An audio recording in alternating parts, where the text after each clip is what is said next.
Let me be absolutely clear. I deny these accusations in the strongest possible terms. This is a witch hunt designed to stifle innovation, and I will not comply. After more than 40 years sitting on this bench, I thought I had seen every kind of entitlement, every type of arrogance that wealth and power can breed in a person. I thought nothing could surprise me anymore. But on a cold, gray Monday morning in October, a man walked into my courtroom and made my blood boil in a way I hadn't felt in decades. His name was Julian Vane, a 5-year-old tech CEO, wearing a bespoke suit that cost more than most families earn in a year. He walked with a stride that suggested he owned the building, the city, and every soul within it, as if the laws of physics and the laws of the land were merely suggestions that didn't apply to him. But what truly made my heart tighten wasn't his flashy exterior. It was the man sitting across from him. That was Elias. He's 65 years old, with a face deeply etched by the scars of time and the harsh reality of living on the streets. Elias is a veteran, a man who sacrificed his youth in distant jungles to protect the very freedoms Julian Vane now exploits. He wore a tattered coat, his hands trembling as they gripped a worn wooden cane, his eyes reflecting a level of quiet dignity that had been battered but not broken. Before I tell you what happened next, before I show you how privilege gets dismantled in the most unexpected way, I need you to do something right now. Hit that subscribe button. Seriously. Pause and click it. Because this story, the story of a spoiled billionaire who thought his bank account was a get-out-of-jail-free card, needs to reach everyone who still believes in real justice. And if you've ever dealt with people who think they are above the law, you're going to want to hear every word of this. Drop a comment right now telling me where you're watching from New York, London, or anywhere else. I read every single one, and I want to know this message of accountability is reaching you. My father came to this country from Italy with exactly $8 in his pocket and a dream that wouldn't quit. He worked in construction his entire life, breaking his back under the scorching sun so his children could have the opportunities he never did. He taught me something I carry with me every single day. When someone has power, that is when you see their true character. And when someone uses that power to crush the weak, that is when you must act. I have never forgotten those words. Julian Vane had no idea that inside this courtroom, his title of CEO meant less than a scrap of paper. He was accused of a brutal assault in a dark alley, all because Elias had witnessed Vane's luxury car clip a pedestrian and refused to take a hush money bribe to stay silent. Julian thought he could buy integrity, and when he couldn't, he used his fists. As he sat there, he didn't even acknowledge Elias's existence. He was scrolling through his gold-plated phone, looking as bored as if he were waiting for a first-class flight rather than facing a felony charge. My clerk, Margaret, handed me the file with a look of deep concern. Judge, this one is going to be a battle. Vane has a team of the most expensive lawyers New York could provide. I looked at Julian Vane, then at Elias. The contrast was an insult to the very concept of fairness. Julian smirked as his lawyer whispered in his ear, completely unaware that in just a few hours, his world of untouchable privilege was about to collide with a reality he never saw coming. I slammed the gavel down to open the session. The sound echoed like a gunshot, signaling that the games were over and the truth was about to be unmasked. Julian Vane finally looked up, but his eyes held no remorse, only defiance. He looked at me as if to say, "What are you going to do about it?" And I, Judge Boyd, had an answer prepared that he would remember for the rest of his life. The courtroom was thick with a tension you could almost touch, a heavy, suffocating silence that follows the sound of a gavel when a man's life is hanging in the balance. I looked down at the file Margaret had prepared. It wasn't just paper. It was a record of a soul being trampled by the boots of unearned privilege. "Mr. Vane," I said, my voice echoing off the mahogany walls, "the prosecution alleges that on the night of September 14th, you didn't just break the law, you attempted to break a man. Would you like to explain why you were in that alley?" Julian Vane didn't even look up from his designer sleeve. He adjusted his cufflinks with a slow, deliberate movement that screamed, "My time is more valuable than your justice." His lead attorney, a man whose smile looked like it was carved out of cold marble, stood up. "Your Honor, this is a misunderstanding. My client was merely defending his property from a vagrant who was trespassing. Any physical contact was incidental. That word hung in the air like a foul odor. I turned my attention to Elias, who was now standing at the witness stand. It took him nearly 2 minutes to get there. Every step was a struggle. Every time his old wooden cane hit the floor, it made a hollow thud that reminded everyone in the room of the physical toll of his service. Elias didn't look like a vagrant. He looked like a man who had carried the weight of a nation on his shoulders and was now being told he didn't belong on its sidewalks. Elias, I said softly, leaning forward, tell me what happened that night. Take your time.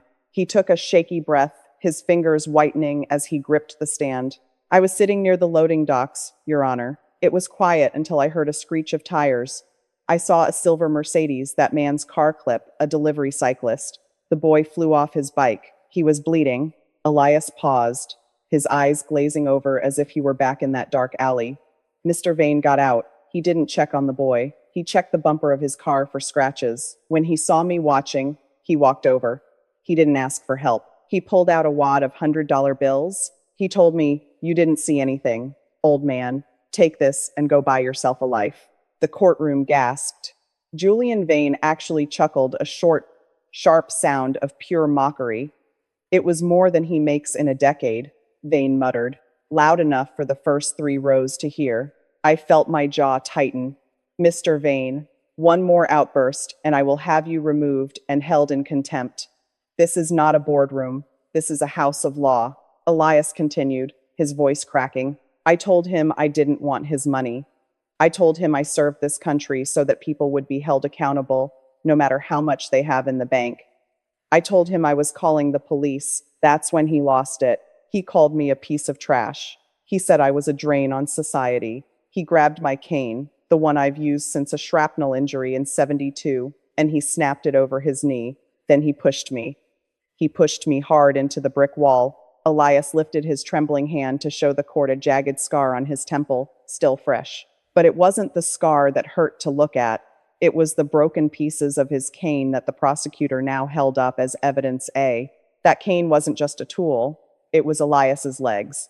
It was his dignity. And Julian Vane had snapped it like a toothpick because he couldn't buy a veteran's silence. Vane sat there, looking at his watch as if he had a dinner reservation he was running late for. He had no idea that his arrogance was building the very gallows his reputation would soon hang from.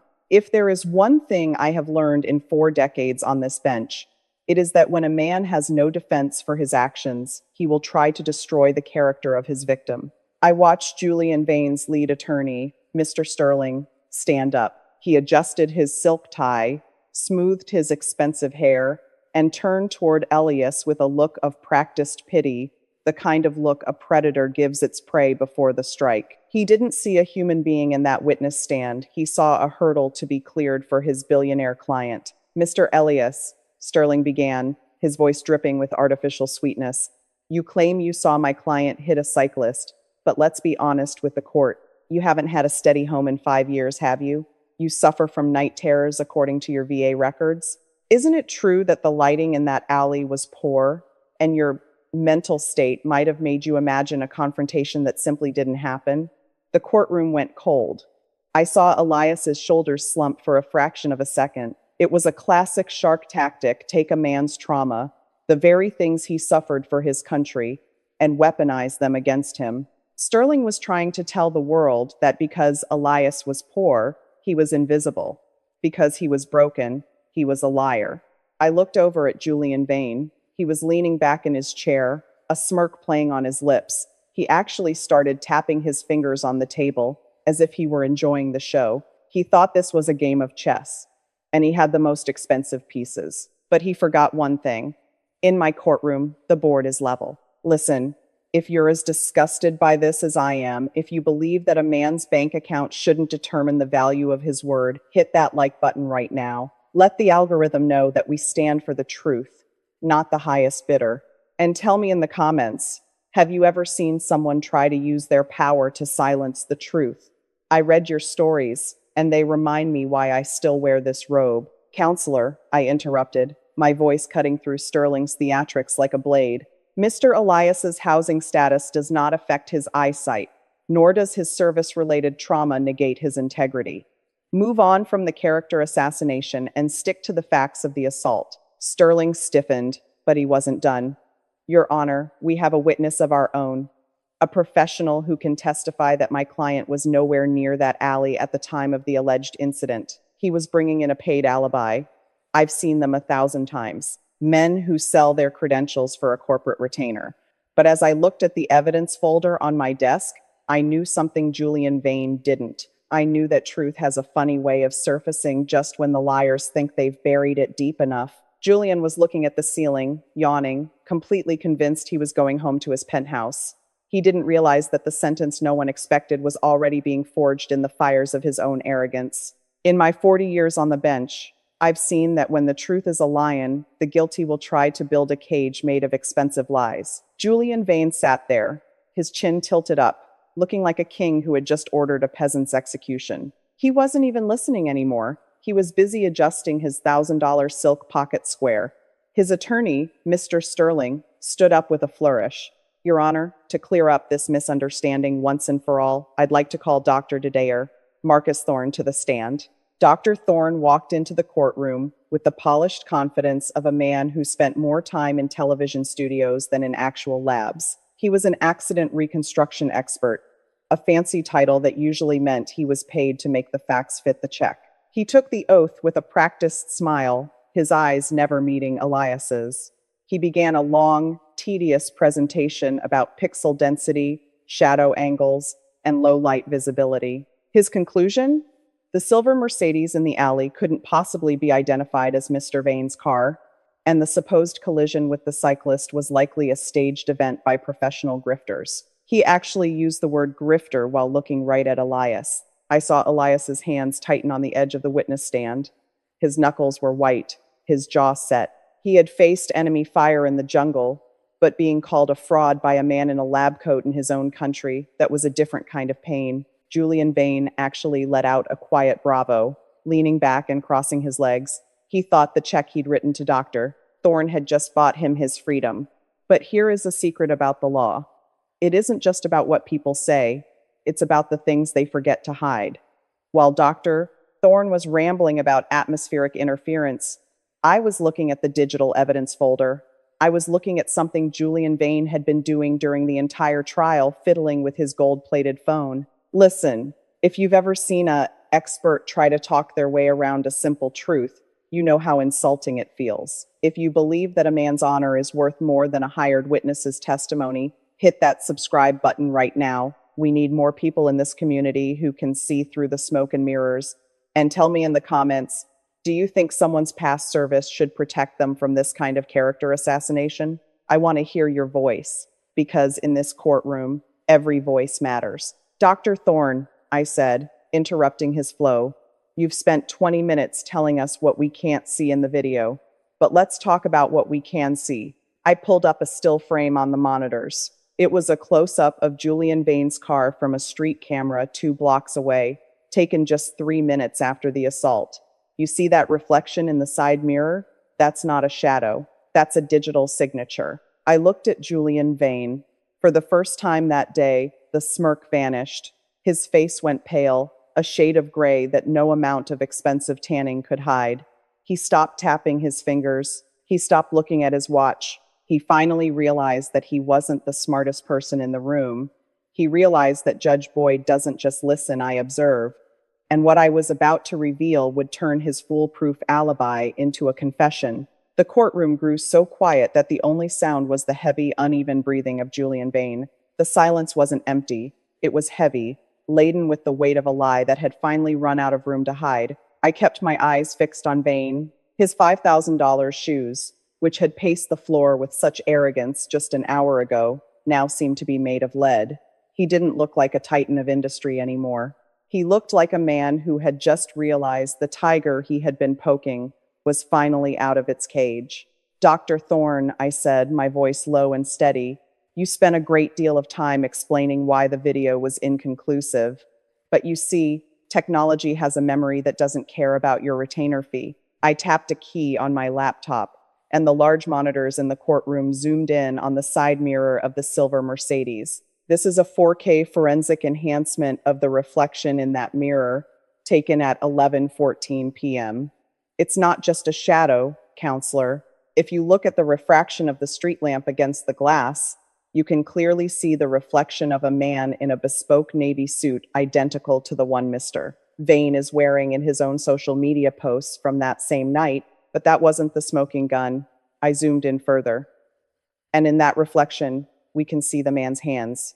He is holding a long, thin object. He is mid-motion, applying downward pressure across his knee. That object, Mr. Vane, is Elias's wooden cane. The very moment you snapped the legs out from under a hero, you captured your own image in the chrome of your own car. Julian Vane's lead attorney tried to stand, but his knees seemed to fail him. He sat back down without a word. The expert witness, Dr. Thorne, suddenly found his shoelaces very interesting and refused to look up. I looked at Julian. The pale, sickly gray color of his skin told me everything I needed to know.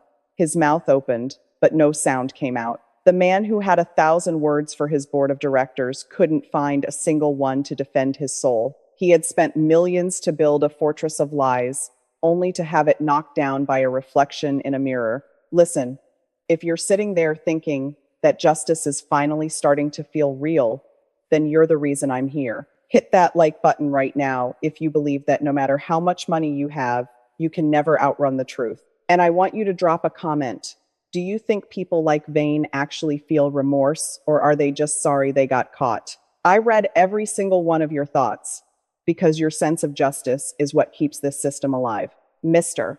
Vane, I said, leaning over the bench until I was looking directly into his panicked eyes. You called this man trash. You thought his life was a footnote in your biography. You thought you could snap his dignity like a piece of wood and simply buy a new version of the truth.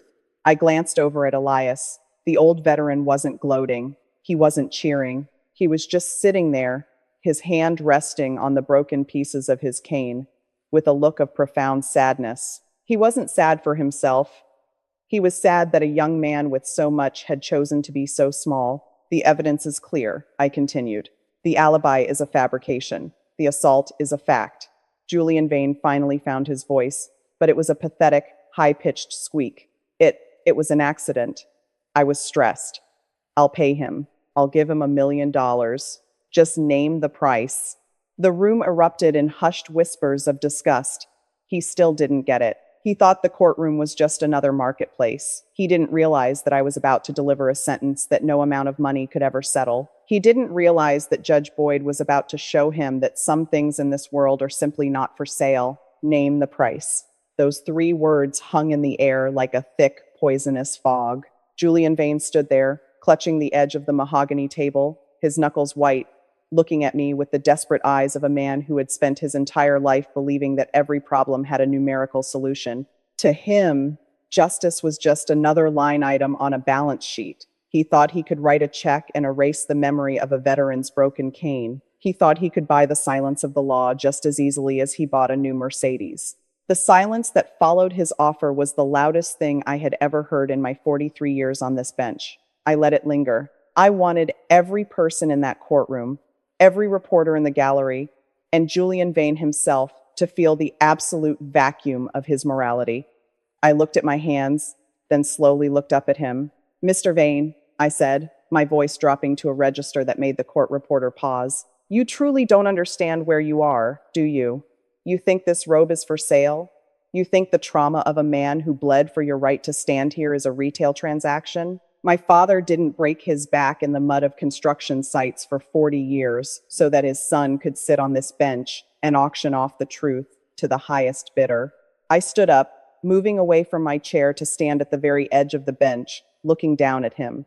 You asked to name the price. Very well. Let's talk about the price Elias paid. Let's talk about the price of a night in a frozen foxhole in 1972. Let's talk about the price of a Purple Heart that sits on a tattered coat because the man wearing it couldn't afford rent, but could still afford his integrity. You want to pay him? You don't have enough zeros in your bank account to buy back the dignity you tried to snap over your knee. Listen, if you can feel the heat of this moment, if you are tired of a world where the rich think they can pay their way out of being decent human beings, hit that like button right now. We need to send a message that accountability isn't a luxury item. And I want to hear from you in the comments. What is the one thing in your life that money could never buy? For me, it's the honor of this court. I want to read your thoughts because they remind me that the silent majority still believes in right and wrong. Julian Vane's attorney was frantically pulling at his client's sleeve, trying to get him to sit down, to shut up, to stop digging the grave of his own reputation. But Vane was spiraling. "I'm a job creator," he shouted, his voice cracking with a mixture of fear and rage. "I contribute to the economy. This man is a nobody. Why are we doing this over a wooden stick and a push?" "A nobody?" I whispered, yet the word carried to the back of the room. "Mr. Vane, in this room, you are the nobody. You are a man without a compass, lost in a forest of your own ego. You stripped Elias of his ability to walk without pain, but in doing so, you stripped yourself of the right to be called a leader." I looked over at Margaret. She had the sentencing guidelines ready, but I pushed them aside. This wasn't going to be a standard ruling. Julian Vane expected a fine. He expected community service at a charity gala. He expected a slap on the wrist that he could laugh about at his next country club lunch. He had no idea that I was about to strip away the one thing he valued more than his money, his time, and his unearned status. I was about to deliver a sentence that would force him to look into the eyes of every man he had ever looked down upon. The courtroom was so still, you could hear the mechanical ticking of the clock on the back wall, each second sounding like a hammer blow to Julian Vane's future. I stood there, looking at him, not as a CEO, but as a broken man who had lost his way. He was trembling now, not the trembling of a man who was sorry for what he did, but the trembling of a man who realized his money couldn't buy the air he was breathing. "Mr. Vane," I began, my voice steady and cold, "the law provides me with guidelines. It says I can send you to a state facility for 5 years for felony assault on an elderly citizen. Your lawyers have spent the last hour telling me why you deserve mercy because of your contributions to society. But I look at Elias, and I see the man who actually built that society while you were just busy collecting the profits." I leaned over the bench, my shadow falling over his expensive suit. "You think you're a shark, Julian. You think the world is a food chain and you're at the top, but you're just a minnow in a very deep ocean of truth. You snapped a veteran's cane because you wanted a parking spot. You pushed a hero into a brick wall because he wouldn't take your blood money. You didn't just break his wrist. You tried to break the very idea that we are all equal under God and the law." I took a deep breath. "Here is my ruling. I am sentencing you to 2 years in the state penitentiary. Suspended. That means if you stay out of trouble, you won't see a cell." However, I paused as Vane's face momentarily lit up with a smirk of relief. "You will serve 6 months of shock incarceration in the county jail, effective immediately. No private wings, no special meals. You will wear the same orange jumpsuit as every other man who broke the law." The smirk vanished. His jaw dropped, but I wasn't finished. "But that is the easy part of your sentence, Mr. Vane. The true debt comes after you are released. You will pay full restitution to Elias, not just for his medical bills, but for his pain and suffering. I am ordering you to pay the sum of $250,000 into a trust for Elias's housing and health care. And since you love naming the price, that is the price of his dignity. Listen, if you're cheering right now, if you believe that the price of justice should finally hit these bullies where it hurts, hit that subscribe button right now. We need to show the world that accountability is not for sale. Share this video with someone who needs to see that even a billionaire has to answer to the truth. And leave a comment. Do you think 6 months is enough, or should I have sent him away for the full 5 years?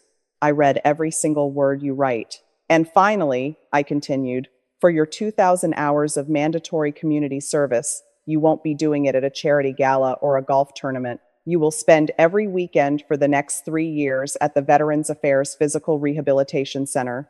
You will be assigned to the mobility ward. You will be the one who cleans the floors. You will be the one who helps veterans, men like Elias, get in and out of their wheelchairs. You snapped a cane, Mr. Vane? Now, you will spend 3 years being the legs for the men who lost theirs, protecting your right to be a CEO. Julian Vane collapsed back into his chair. His expensive lawyers looked at the floor. They knew there was no appeal for a lesson in humility. I looked at Elias. For the first time, a small, weary smile touched his lips. It wasn't a smile of revenge. It was the smile of a man who was finally, after 65 years, being seen. Bailiff, I said, the finality of the word echoing through the hall. Take Mr. Vane into custody. He has a lot of floor scrubbing to prepare for. Fast forward 1 year from that day in my courtroom, Julian Vane walked into my chambers, but I didn't recognize him at first. Gone was the bespoke navy suit, the gold-plated phone, and that sickening smirk of untouchable arrogance. He was wearing simple jeans and a plain polo shirt. His posture was different, no longer leaning back in entitlement, but standing straight with a quiet, grounded presence. He looked me in the eye, not with defiance, but with a profound sense of clarity. Your Honor, he said, his voice steady, I'm not here to appeal. I'm here to thank you. I sat back, surprised. In 43 years, I've seen many men go to jail, but very few come back to thank the man who sent them there. He told me about his 6 months in county jail. He told me about a cellmate, an old merchant marine who didn't care about Vane's stock portfolio and made him scrub the toilets until they shone. But more importantly, he told me about his Saturdays at the VA. At first, I hated it, Julian admitted. I hated the smell, the sounds, the stories. I hated looking into the eyes of men I used to think were invisible. But then I met a guy named Sarge. He lost both legs in Desert Storm. One day, while I was helping him into his chair, he looked at me and said, "You've got strong hands, son. It's a shame you spent so much time using them to take instead of give." It hit me harder than any gavel blow ever could. Julian showed me a folder. He hadn't just paid the $250,000 to Elias. He had used his tech background to develop a nonprofit app that connects homeless veterans with immediate medical and housing resources. He had named it the Elias Initiative. And the most shocking part, Elias was on the board of directors. The two men who had clashed in a dark alley over a parking spot were now working together to ensure no other veteran felt invisible on the streets of our city. Listen, if this transformation moved you, if you believe that people can truly change when they are forced to face the mirror of their own actions, hit that subscribe button right now. This is why we tell these stories, not just to see the bad guy lose, but to see a human being find their soul. Share this video with someone who thinks they are above the rules, or a parent who is protecting their child from the very consequences that might save their life. And leave one last comment, real justice. I want to see that phrase flood the section to show that we value character over currency. As Julian turned to leave, he said one last thing. You know, Judge, I thought you were my enemy that day. I thought you were trying to destroy my life. But I realize now that everyone else in my life, my parents, my board, my lawyers, they were the ones destroying me. They never told me no. They never held me accountable. You were the first person who treated me like a man instead of a billionaire. You gave me the gift of consequences, and it saved my life. I watched him walk out, and for the first time in a long time, I felt a deep sense of peace. Justice isn't always about the weight of a prison sentence. It's about the weight of a changed heart. Julian Vane learned that respect is earned, not bought. He learned that a wooden cane is more valuable than a silver Mercedes if it's held by a man of honor. My father was right. You see a man's true character when he has power, but you see his true greatness when he loses that power and finds the courage to serve others.